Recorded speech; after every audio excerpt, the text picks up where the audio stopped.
Welcome to my YouTube channel. वर्तमान गोटे मुख्य आलोच्य विषय नारी शिक्षा। तो सही विषय को लेकर गोटे सुंदर ओडिया रचनाटे नहीं आसी। आशा करुँची भिडियोटा समस्त को भल लगी। तो चलो डेरी नक भिडियोटी को स्टार्ट करवा। नारी शिक्षा शिक्षा मानव जीवन एक अमूल्य संपद। यह द्वारा मनुष्य जीवन में ज्ञान सचेतनता आत्मविश्वास और उन्नतिर आलोक प्राप्त करे। पुरुषों परी नारी शिक्षा समान भाव में आवश्यक। जेहेतु समाजर अर्धांगिनी हेउछि नारी, सेतिपई तांकर उन्नति बिना समाजर समग्र उन्नति संभव नुहे। नारी शिक्षार गुरुत्व नारी शिक्षा द्वारा सेमाने स्वाधीन सचेतन और सशक्त होई पारंती।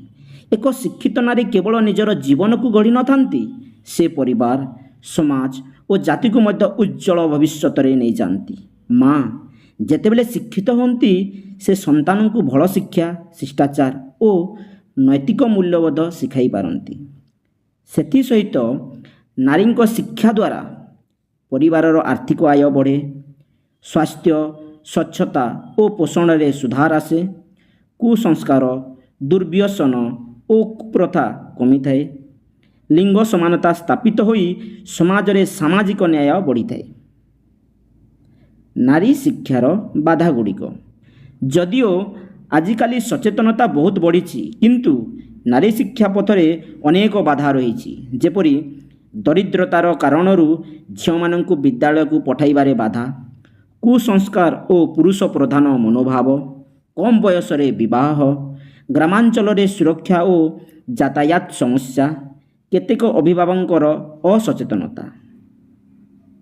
नारी शिक्षा प्रोत्साहन पई पदक्षेप नारी शिक्षा को आगे नेबा पई सरकार और समाजर समन्वय आवश्यक।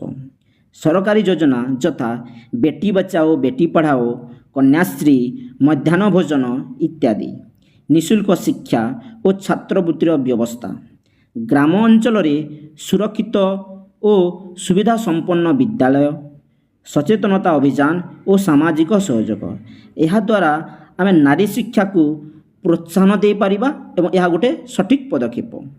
समापन शिक्षा बिना नारी असहाय और पछुआ रही थांती। जेपरिकी सुप्रसिद्ध कथा, पुरुष को शिक्षा देले एक व्यक्ति शिक्षित हेबो। पुरुष को शिक्षा देले एक व्यक्ति शिक्षित हेबो बा शिक्षित होंती, किंतु नारी को शिक्षा देले समग्र जाति शिक्षित हेबो। सेतिपई एक सुसंस्कृत उन्नत और समानतामूलक समाज गठन पई नारी शिक्षा अत्यंत आवश्यक। तो आशा करछि एई शॉर्ट एंड स्वीट रचनाटी समस्त को भल लगितबा। जदि भल लगी लाइक करो, शेयर करो और फर्स्ट टाइम तो चैनल को सब्सक्राइब करो। धन्यवाद।